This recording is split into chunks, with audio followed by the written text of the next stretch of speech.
A big, hot war with Iran is much more likely than most people realize. I'm Jim VandeHei, CEO of Axios. I'm Mike Allen, co-founder of Axios. What is coming is bigger than people realize. Iran has been in the news for so long. The buildup has been in the news for so long that it started to dull people's awareness of what's happening. But if this happens, if there is a strike, if Trump goes ahead, and it's very hard at this moment to see a deal, this would be not an operation like Venezuela. Yeah. This would be a war. President Trump giving a stark warning to Iran as the Pentagon sends the world's largest aircraft carrier to the Middle East ahead of another round of nuclear talks set for Tuesday in Geneva. We now have so much military personnel and arsenal in the area. The first time that we went after Iran. Just moments ago, President Donald Trump putting out on Truth Social, we have completed our very successful attack on 3 nuclear sites in Iran. It was a precision strike. We're working very closely with the Israelis. It was in and out. There was no real worry about getting dragged into a bigger affair. In this case, it really could become something much bigger and much longer. And this idea that Trump is America first and he's an isolationist, it's BS. He's an interventionalist.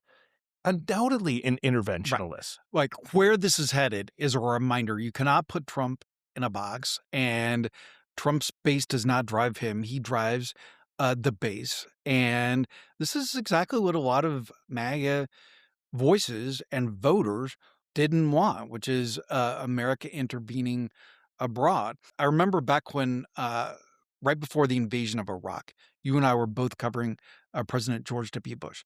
And the way that a source for both of us put it to me was, he said, it's like a fist, and you like cock it, and it's very difficult to then not deliver. And with President Trump in particular, you look at this buildup, it's just not in his interest to say, oh, never mind. And it goes to your point that you always make about imagery. Like, he feels, rightly so, that strike, the initial strike in Iran, was successful, and that it was in some ways heroic that you're able to have such a precise operation that had a high level of difficulty without U.S. casualties. Then he looks at what unfolded in Venezuela, where they were able to have another really difficult operation pulled off almost flawlessly, using U.S. expertise and U.S. intelligence. So he feels like he's a man in full. He feels like this is an opportunity to exert power. And he has the Israelis constantly whispering into his ear. You had Bibi in town, like, you've got to do this. You can't let Iran have weapons or get close to weapons. You cannot trust them. You cannot let them feed weaponry and feed this sort of zealot ideology into other groups like Hezbollah that are committing terrorism against the U.S.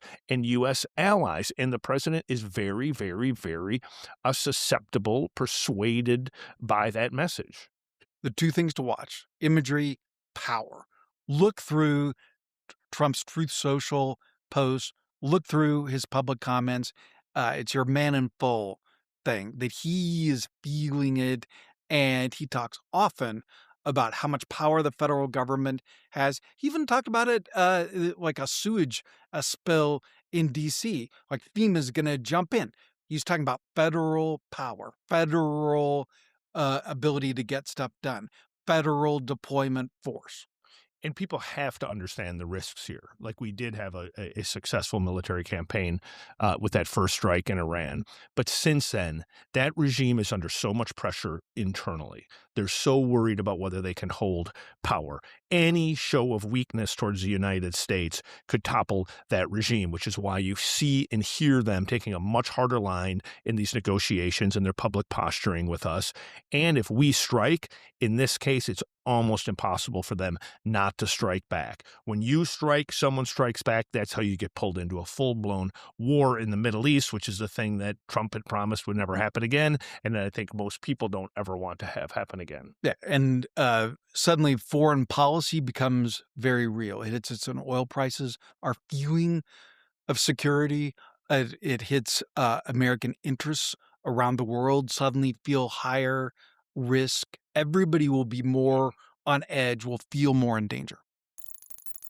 The reason we're doing this video is Mike had sent me a text this morning synthesizing his conversation with Barak Ravid, who I think is the most wired reporter in the Middle East. I don't know that anyone would dispute that. Let me read it to you. If something happens, it's going to be very big. Not going to look like Venezuela. It's not an operation. It's a war. It's going to take time, lasting weeks and weeks. Biggest U.S. military involvement definitely in last decade.